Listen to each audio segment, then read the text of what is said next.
Living in everyday, modern, patriarchal life requires some adjustments as well as a way to find balance, especially for us as feminine women.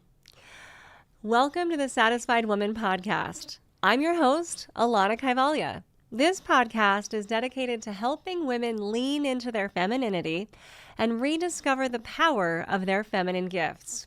We take a look at what it means to be a modern woman and how we can live a satisfied life on our own terms. Visit the hub at thesatisfiedwoman.com. And I've also set up a very special page for my podcast listeners to give you some free gifts to help you start on your path towards satisfaction. To get your free starter kit, head over to thesatisfiedwoman.com/empowerme. All right, on today's podcast, I wanted to talk fairly casually, easily, and frankly about just how to navigate everyday life and perils of existing in the patriarchy. Now, first things first, this isn't an indictment of the culture that we live in, and it will certainly not be an indictment or a criticism of those who exist more on the masculine polarity. People in the masculine are not our enemy. The patriarchy itself is not our enemy. But the patriarchy and this modern culture that we live in is really not designed to center or elevate femininity. We have thousands of years of cultural history that have honed and refined the repression and oppression of femininity. It's been placed underneath or subservient to the more masculine qualities. And over time, as people seek power over connection, unfortunately, all of the qualities of both masculine and feminine end up in a more distorted fashion. Both masculine and feminine energies are fantastic. They're both fabulous and they're wonderful when they're in balance and when they are expressed in their fullest and highest forms. When they take their more distorted, or to reference popular culture terminology, toxic forms, that's when we run into trouble. And because the patriarchy has been grinding slowly forward for thousands of years, it's quite embedded and ingrained in all of our psyches. We all grow up with it. We're all entrained by it, and we're all enculturated to it. No matter how much we resist it, no matter how much we try and maneuver our way out of it, it is just the present culture that we live in. Now, in my book, The Way of the Satisfied Woman, which if you haven't checked it out yet, I can't, say other than I highly recommend it. Make sure you go grab it at your favorite bookstore. I talk about how to maneuver and move our femininity more powerfully forward in ways that serve and suit our highest good. Now, it's not necessarily going to be easy because we are existing within the patriarchy, but there are ways to do it. One of the biggest pitfalls that we face as feminine women growing up and living in this modern culture is that patriarchal values are more emphasized and masculine traits are more valued.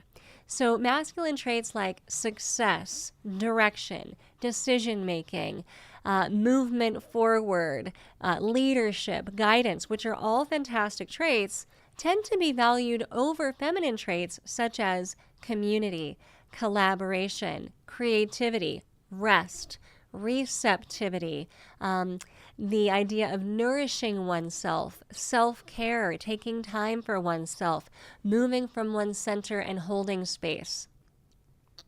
We have places in our lives and in our culture where those feminine qualities are valued and that we have more availability to move into. But in terms of just maneuvering everyday life, I think about even driving here to record this podcast for you. The act of driving down the road here in Los Angeles requires a lot of masculine traits oftentimes to make sure that you get your space in between the traffic line of cars to make the right turn, making sure that you jam on the gas in order to go through the yellow light because you're on the clock and you have to be somewhere. These are all really functional and good qualities. And for those of us even who lean more toward femininity, there's going to be times and places throughout our life, throughout our day, that we will need to embrace masculine traits in order to really get stuff done. When I think about the masculine qualities that we can use most easily and to our best advantage as feminine women, it is in those moments where we have to power through and get stuff done. But that's not the energy we want to have all the time. And when we're locked into masculinity, it actually becomes a really draining and really depleting space for us. So for those of us who identify as feminine women, one of the traps we fall into, and one of the things we're really enculturated into, is what I call donning the mask of the masculine. And because masculine values are so present and so emphasized in this culture, we're really raised to think things like we have to succeed at all costs, we have to do everything ourselves, we have to be everything to all people at all times. This is how the patriarchy tricks the feminine into just giving itself away. And as feminine women, we think that this is what femininity is. It's not. Femininity does not just give itself away. Femininity holds space and is receptive to receive, not to give away, but to receive the energy of others in the world around us.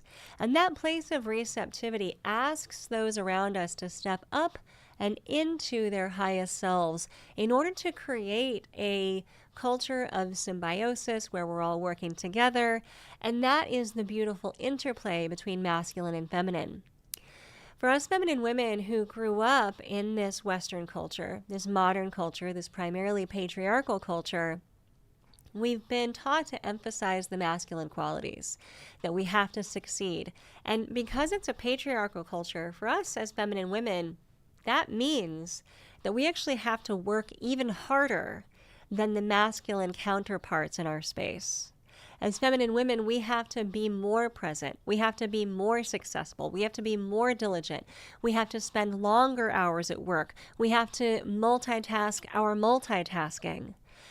And that gives the appearance of the ultimate goal of success. If we think about the myth of the American dream, and it is a myth, I mean, it's a good myth, but it is a myth, where everyone, through their own agency and, key point here, individuality, can pull themselves up by their bootstraps and succeed on their own terms. We've been trained to believe that. But not everybody is on an equal playing field. We've been through many years of social change and uprising, teaching us that underserved groups don't have a level playing field. This isn't a race where everybody starts at the starting line on equal footing. Some people in this race to the finish start far behind the starting line, or they start with a 1,000-pound weight on their backs. And if the expectation, which is what the patriarchy expects, is that whether or not you're starting behind the starting line or with a 1,000-pound weight on your back, that you're going to be able to get to the finish line as easily as everybody else, that's just ridiculous. It's just not true. And it's also not possible. What I want to position or postulate for you, my dear listener or viewer, if you're watching me on YouTube, is that we don't actually need to participate in that race at all. Even our decades-old culture of the movement of feminism, even in the recent movement of the Me Too movement, when we're fighting for equality, so far what we've been fighting for is equality on masculine terms. We want success just as they've laid it out. We want the American dream just as it has been laid out for us. We want the same privileges, money, goals, everything that the masculine that has bred this culture wants and tells us we should want. What if I say, you know what? Forget all that. It doesn't need to be that way. And if we join this race, the odds are already stacked against us. Let's do our own thing. Let's depart from this race to the top, which frankly The patriarchal notion of success is just as much of a myth as the American dream. Everybody's not on an equal playing field to achieve this American dream, and this notion of success or keeping up with the Joneses, this linear idea that there is some sort of finish line or goal to be reached, and that we have to step over and above everyone else to get there, really leaves everybody empty and isolated.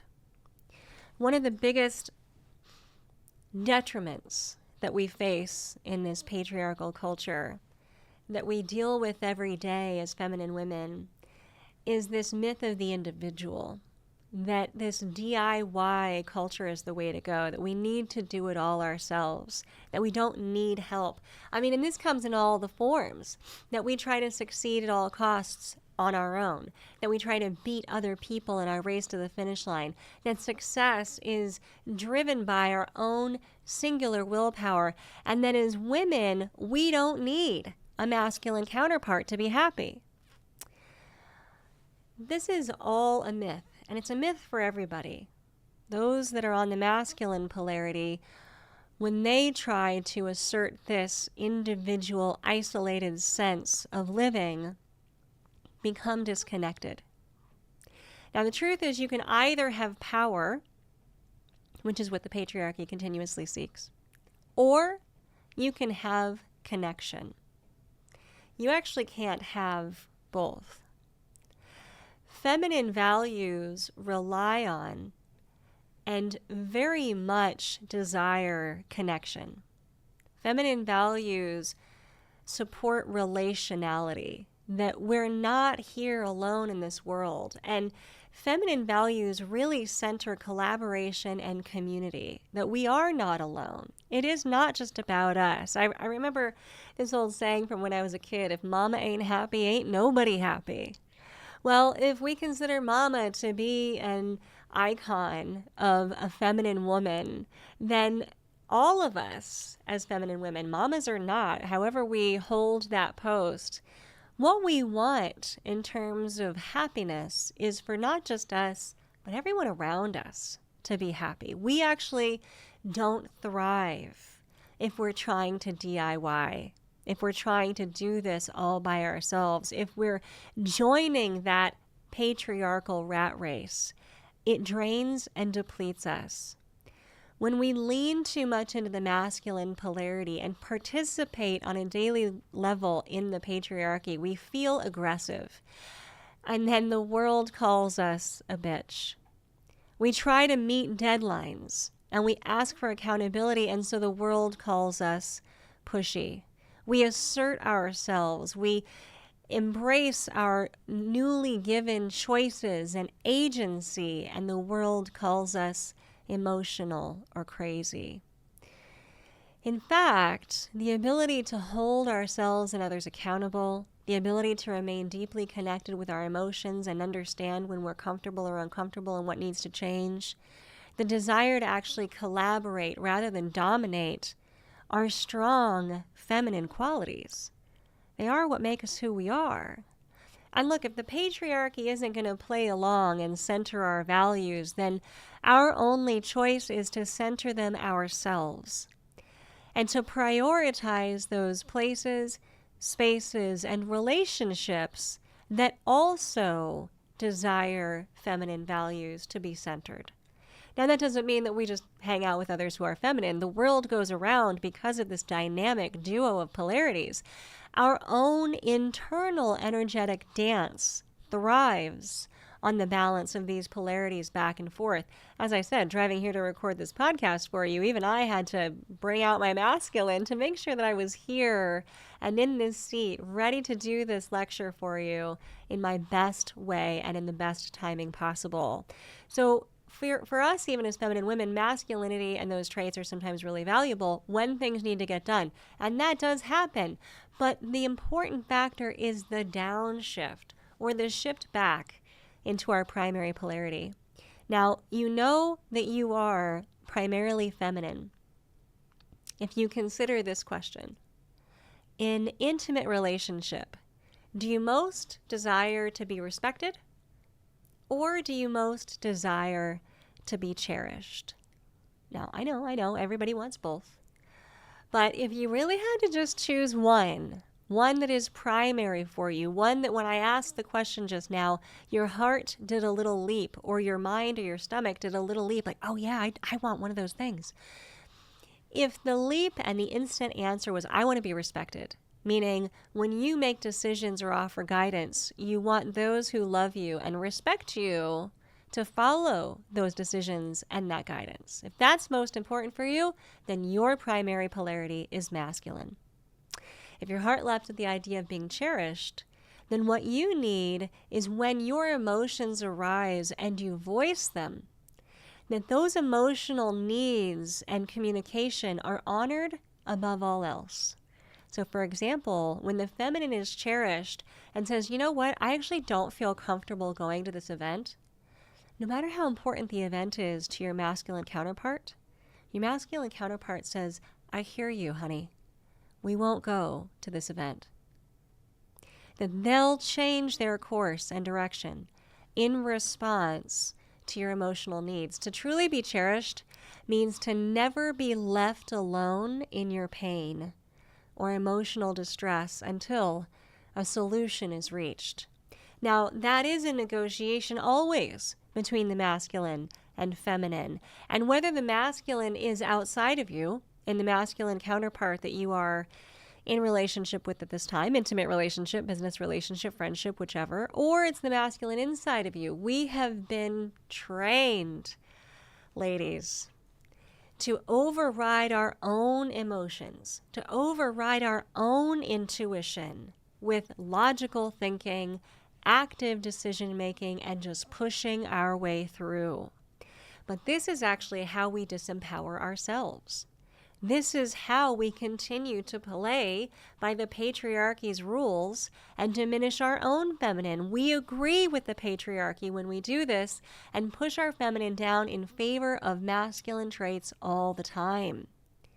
We're reinforcing this culture that places femininity under and subservient to masculinity. Neither one of these qualities is better or worse than the other. All of us has both. But there is one that each of us will feel more comfortable leaning into more of the time. And there is one that when we are in intimate relationship with a partner, we will want to allow to flourish more often. If we don't give ourselves the support to let our femininity flourish, what happens is we feel drained. We feel overwhelmed.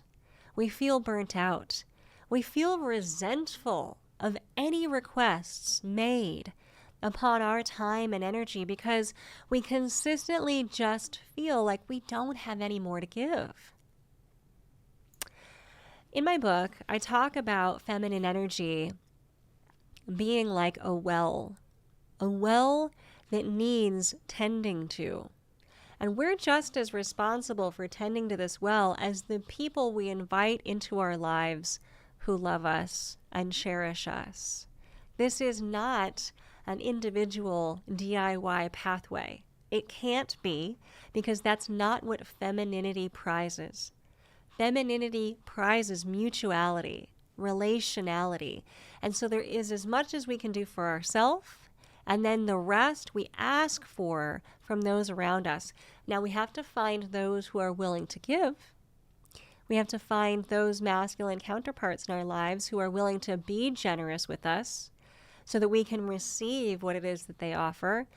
That's not going to be everybody in your life right now. I fully give you permission to heavily curate the places, spaces, and relationships that most serve your highest needs. And whether that curation means an all-out firing of your friends, colleagues, coworkers, family members, acquaintances, whoever, or a strict managing of your time and association with them, either is okay. But if you place your femininity first, and if you want to tend to that well and ensure that you are consistently nourished and fed by that internal wellspring of energy, which is precious, that's how you stay in your feminine power. If you prioritize that, then you're prioritizing qualities like your emotional connection. Your emotions no longer scare you, and you find the spaces, places, and relationships that are not scared or threatened by your emotions. When you prioritize your intuition and when you honor it by always following its guidance, you keep your well filled and you feel nourished. When you surround yourself with places, spaces, and relationships that also value your intuitive insights, then everyone will fare better. When you, my dear sister, listen to your intuition and stop letting your logical mind override it, you will be happier. You will be more at peace. I absolutely guarantee you that there is not a feminine woman alive who has ever been okay with ignoring her intuition. Ignoring your intuition will always lead to regret. Ignoring your intuition will always lead to the choice that isn't right for you. It's the feminine that feels first when change is needed. And whether that's personal change for us inside of ourselves and for our own life, cultural change, communal change, familial change, it's the feminine that feels it first. It's like the canary in the coal mine. Do you know this story? The miners used to bring a little canary in a cage down into the coal mine. I know this is horrible animal abuse, but it is how it went. And the canary, because its lungs were so delicate, if the air was too toxic to breathe, the canary would know first because it would become distressed and eventually die. And if they saw the canary was in distress or even dead in the cage, the miners knew that the air was too toxic for them and they would leave. Your feminine energy is exactly that. It's the first primary force to understand when things need to shift. Now, the masculine energy will strategize about the shift, will create a plan of action, will find a new way forward, but the masculine who honors the feminine will cherish the intuitive and emotional guidance in order to course correct and find that way forward. So whether that happens on the inside for you, or whether that happens in negotiation with your partnerships and relationships, doesn't matter. The key is that it has to happen. Because when the feminine is in detriment for us as feminine women, and we feel drained, overwhelmed, burnt out, ravaged, as opposed to ravished, we actually can't bestow our greatest gifts upon the world. We bestow gifts, sure, we're probably very powerful, and in fact, we may even be wildly successful, but it's not on our terms. It's not by our measure, not of success, but of satisfaction. We lose our sense of balance. We forget our true nature. And, I'm willing to bet that many of you listening or watching this podcast have actually never felt what it's like to have a balanced feminine, to have your femininity flourish and be honored and cherished by the world around you. Because life wasn't set up that way, and we don't have femininity training. All we have is feminine repression. As little girls, we're told to smile, we're told to be pretty, we're told to do whatever it is we need to do to please the masculine. Conversely, we're told to lean into our own masculine traits, succeed at all costs, be all things to all people all the time. We're taught that the feminine is overly accommodating and consistently gives itself away. If you have bent over backwards for your family, friends, relationships, colleagues, you've fallen into that trap. Here's a newsflash. The feminine is not accommodating. The feminine is receptive. The feminine does not give itself away, it receives. When we have this space to receive nourishment, we flourish. That well that is our feminine energy is full. That wellspring remains tended to, and not only are we nourished by the well, but all those that we have around us, the ones we love, our family, our community, they get to drink from that well too. Everybody thrives when the feminine is flourishing, because that's where we get pleasure. Nothing like the feminine loves pleasure. And when the feminine woman runs pleasure through her body, through any means, whether it be through sexual satisfaction, emotional connection, relational happiness, communal activities, when we feel a sense of pleasure, when we're fully allowed to feel pleasure, it actually runs through us first and then out to others. Others around us experience pleasure through our own. When we're fully embracing our feminine, we allow creativity to happen. Creativity is a feminine force, and it is at its core the ability to create something from almost nothing. We create newness in the world. We refresh what needs to have died or be reborn. That's up to us. Now, creativity isn't just procreativity. We birth things of all manner, whether it's a new book, whether it's a new method or concept, whether it's a new dish, whether it's a new business. That creativity comes from us, and we can't create something new in the world if we're imbalanced and in our masculine. So powerful ways to reclaim our feminine, to release the rigidity, to release the over-accommodation, to release our own suppression of the feminine in favor of the masculine, are activities that get us in touch with our feminine nature. I strongly recommend activities like self-care, taking a bath, journaling, movement practices. The feminine does love to move. If you like to dance, even if it's just shaking a leg here and there, or boot scooting around the floor, or if it's formal dancing, I don't care. Moving the body is an amazing way to embody your feminine energy. If we feel passive or indecisive, we're not tapping into our intuition. One of the strongest ways we can bring forward our femininity is accessing our intuition. And the intuition comes as a still small voice. And the more we access it, the more we honor it, the more it will speak to us.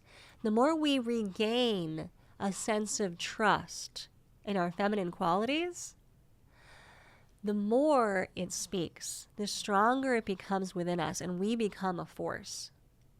So when I talk about reclaiming feminine power, what I know to be true is that it is already inside of you. But we've pushed it down so mightily as a culture and even as individuals that it's quiet, it's repressed, it's not flourishing. So the work that we need to do is to bring it out of ourselves and also to find our places, spaces, and relationships that honor it. So anything that brings you back into balance and connection with your feminine will help, and heavily curating your environment to the best of your ability will help. Understanding your intuitive notions or ideas and following them is absolutely key. And honoring your emotions when they arise and not being afraid of them yourself and finding environments that are not intimidated by your emotions are also key. Change happens. Change begins from the feminine. Change is undertaken by the masculine. And again, this balance between these dynamics is truly how the world goes around, whether that's our own internal world or, hopefully, as we start to make progress, the world at large.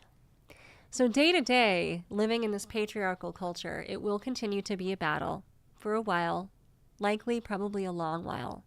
But my hope is that we can start to battle less, that we can start to relax and release into our femininity and bring forth the power of those feminine traits so that we and those around us not only can flourish, but feel pleasure and satisfaction as a result. Thank you for listening to this podcast. It's been my pleasure to bring it to you. If you want more resources, if you want to join me in my community or in any of my courses, please visit the website, thesatisfiedwoman.com. And don't forget to go get your free Satisfied Starter Kit by visiting my special page just for my podcast listeners at thesatisfiedwoman.com/empowerme. Until next time, I'm yours in satisfaction.